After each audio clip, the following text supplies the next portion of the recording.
Guys ഒരു അടിപൊളി spot, അതും നമ്മുടെ ബുർജ് ഖലീഫ വ്യൂവിൽ. ഇന്നലെ ദുബായ് മോളിൽ പോയപ്പോൾ ഈ ഒരു റെസ്റ്റോറൻറ്റിൻ്റെ ആംബിയൻസും ലുക്സും ഒക്കെ കണ്ടപ്പോൾ ഒന്ന് കയറാൻ തോന്നി.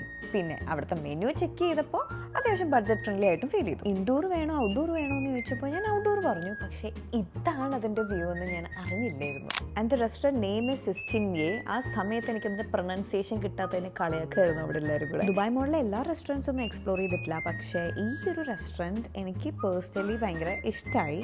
ആൻഡ് റേറ്റ്സ് ഓൾസോ നമുക്ക് അഫോർഡ് ചെയ്യാൻ പറ്റുന്ന റേറ്റ്സ് ആണ്. ഏകദേശം ഒരു 59-69 ഒക്കെ ആയിരിക്കും സ്റ്റാർട്ടിംഗ് റേറ്റ് വരുന്നത്. ഇവരുടെ special dishes rotisserie chicken. Rotisserie is a Turkey word. Rotisserie means നമ്മൾ സ്ലോ കുക്ക് ചെയ്തെടുക്കുന്ന ചിക്കൻ, നമ്മുടെ ഗ്രിൽ ചിക്കൻ പോലെ തന്നെ. ഇതാണ് ഇവരുടെ സ്പെഷ്യൽ സാധനം കേട്ടോ, റോസ്റ്റ് ചിക്കൻ. ഇത് സൂപ്പർ ആയിരിക്കും, എന്നെ കാണിക്കേ,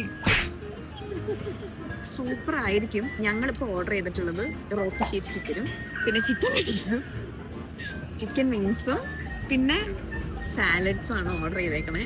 എന്തായാലും ഞങ്ങൾ കഴിച്ചിട്ട് അഭിപ്രായം പറയുന്നതായിരിക്കും. ഓക്കെ, ഇതൊക്കെയാണ് നമ്മൾ ഓർഡർ ചെയ്തിട്ടുള്ള ഡിഷസ്. ഇതാണ്, പേരെന്തായിരുന്നു ഇതിന്റെ? നമ്മുടെ ആൾക്കാര് ചിക്കൻ റോസ്റ്റ് ചിക്കൻ ഒന്നല്ലേ പാരയിലും പോകാൻ പറയും. ഇതാണ് ഞാൻ പറഞ്ഞ മറ്റേ roast chicken. And this is Caesar salad. നമ്മൾ ഹെൽത്തി കുട്ടന്മാരായതുകൊണ്ട് സീസർ സാലഡ് എടുത്തു.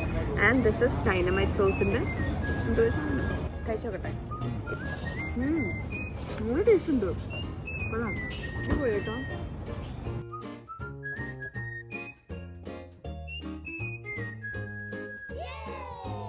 വയറൊക്കെ ഫുള്ളായി. എന്തായാലും ഡെഫിനറ്റ്ലി എല്ലാവരും വന്നിട്ട് ട്രൈ ചെയ്ത് നോക്കണം.